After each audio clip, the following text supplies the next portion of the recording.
welcome to this video which is all about creating some lovely spring themed bunting using the manual heat press from LokLik.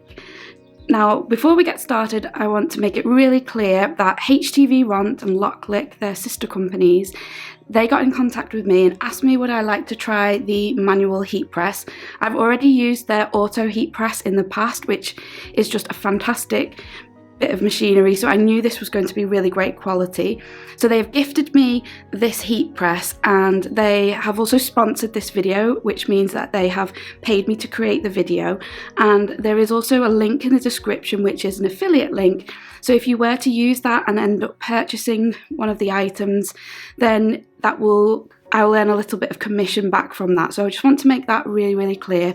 I don't tend to do a lot of videos like this. I only do it for products that I know are really good and that you will like too. So I tried, as I said, the auto heat press, but this manual heat press comes in at a much lower price point, so it might be of interest to you if maybe you've been looking for a heat press that can cover a really big area like this one. And so let's get started with the video and I will show you all about it. So I've decided to set the heat press up over here. It's my ironing and cutting station, so I thought that this would be a really great place.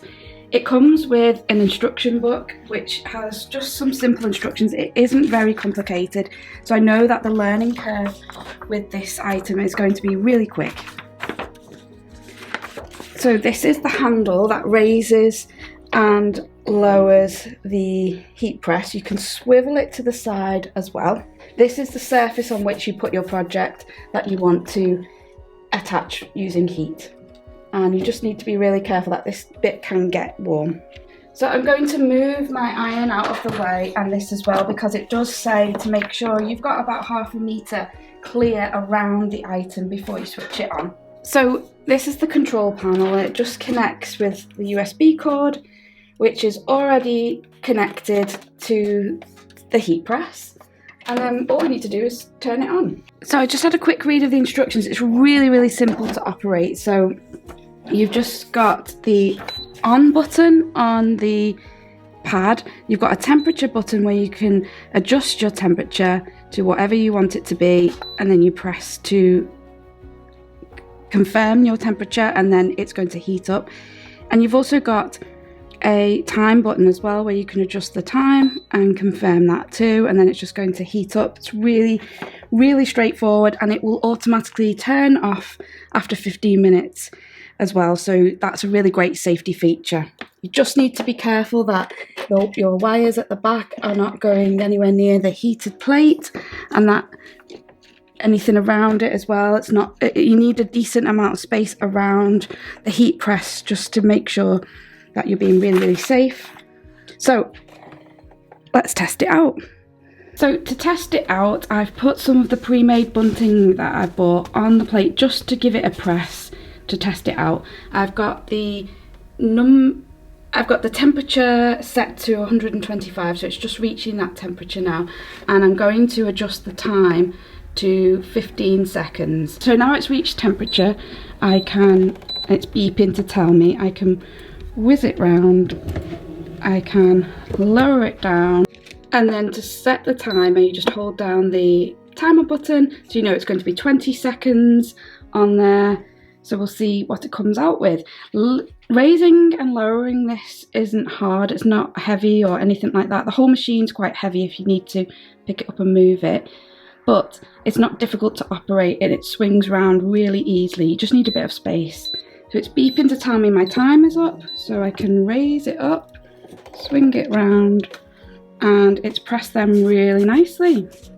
So I actually decided to pull the string out. I hope I don't live to regret that, but it will be easier to give them a press on the heat press with removing the string, and it'll hopefully just get them to be a little bit less creased. The great thing about this heat press is that you've got this big surface to work on. So let's see if I can get 3 pieces of bunting on the surface really nicely. And then when it reaches temperature, swing it around and then just press.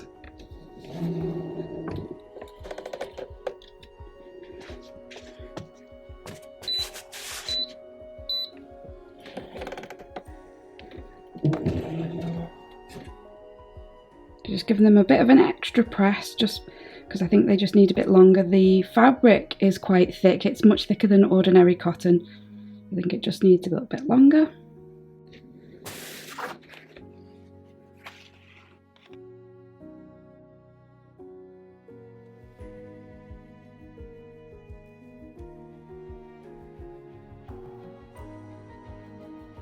So just a few things to note first of all. Where you have to move it to this side while it's heating up, and I did find that my pressing mat is a little bit warm. It's not super hot, but heat is coming out of here.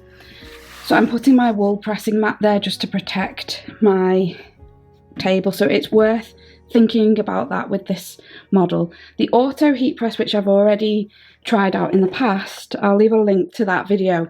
That is the same sort of size, it's a bit higher up here, but this part just raises and lowers and stays where it is, and you pull the drawer out.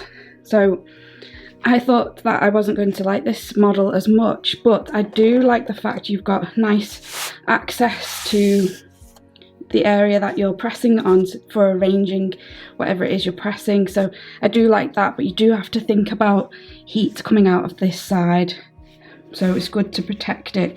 Wool pressing mat is ideal for that.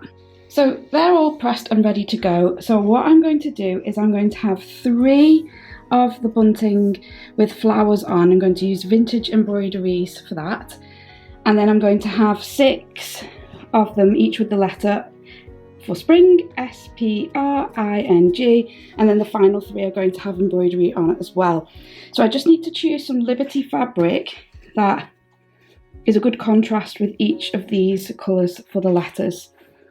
So I have a little pile of Betsy here. This might be a nice fun way to go. So I'm going to make the letters out of these Betsy's. They're just really nice and bright, lovely clashing colours, some neon in this one, which is really, oh, and this one as well. It doesn't show on the camera actually. Oh, there, you can see it a bit. So I'm going to apply the Bonder web to the back of just small pieces. I'm going to cut the Betsy down first and then add the Bonder web to it.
So what is actually happening here is that the Bonder web wasn't really sticking to the thicker fabric that the embroideries were on. And so what I ended up doing, I tried it a few times, but what I ended up doing was increasing the pressure. So you'll see me turn the pressure dial at the back of the heat press, and this applies a lot more pressure, and it made all the difference. So I tightened it up as far as it could go. And now when I pull the handle down, you need a little bit more force to get the handle to go down, but it's pressing down a lot more now. So that combination of pressure and heat meant everything stuck really nicely after that. So that's worth doing if you find that your pieces are not sticking properly. So I just let the pieces cool a little bit, and then you can rip off the backing paper, and then you're ready to fuse it down to whatever backing fabric you've chosen.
I've had this on for a good 20 minutes now and it's just warm here.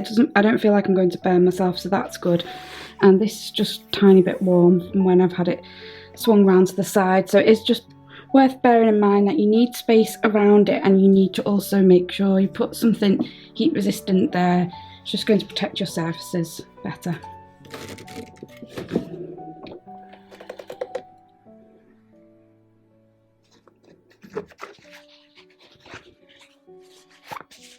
Everything's stuck really well. Perfect.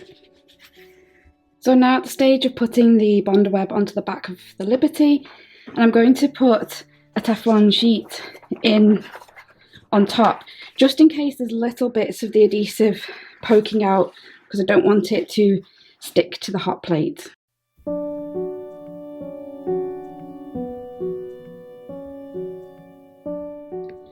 So now that the Bonder web is nicely applied to the back of all of the Liberties, I'm going to draw letters on to spell out spring, one on each piece, and cut it out.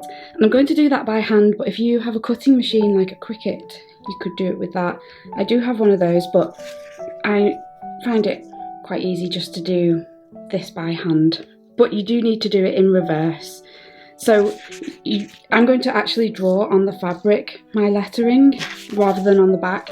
If I do it on the back, I'm going to have to do it back to front because the letter is going that way. So I'm going to use a heat erasable pen for that. And when it's positioned onto the bunting and the heat press presses it, then this ink will disappear.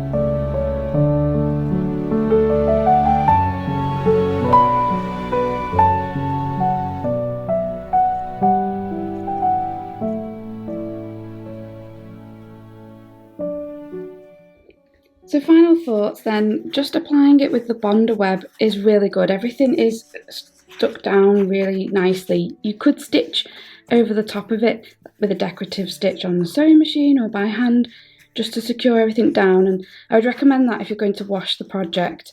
But just for bunting, this works absolutely great and is fine just as it is. I think with the vintage embroideries, next time I wouldn't be afraid to just cut a bit closer to the embroidery, so I could cut the centre of this out. I was worried about things fraying, but actually when you apply the Bonder web to it, it really holds everything in place really well, so I wouldn't be afraid of cutting a bit closer next time. So thank you so much for watching. I really hope that you like the look of the bunting and that maybe you'll give it a try yourself. If you wanted to find out more about the manual heat press, there's a link in the description box below, and I'll see you again really soon with something else. Take care, bye bye.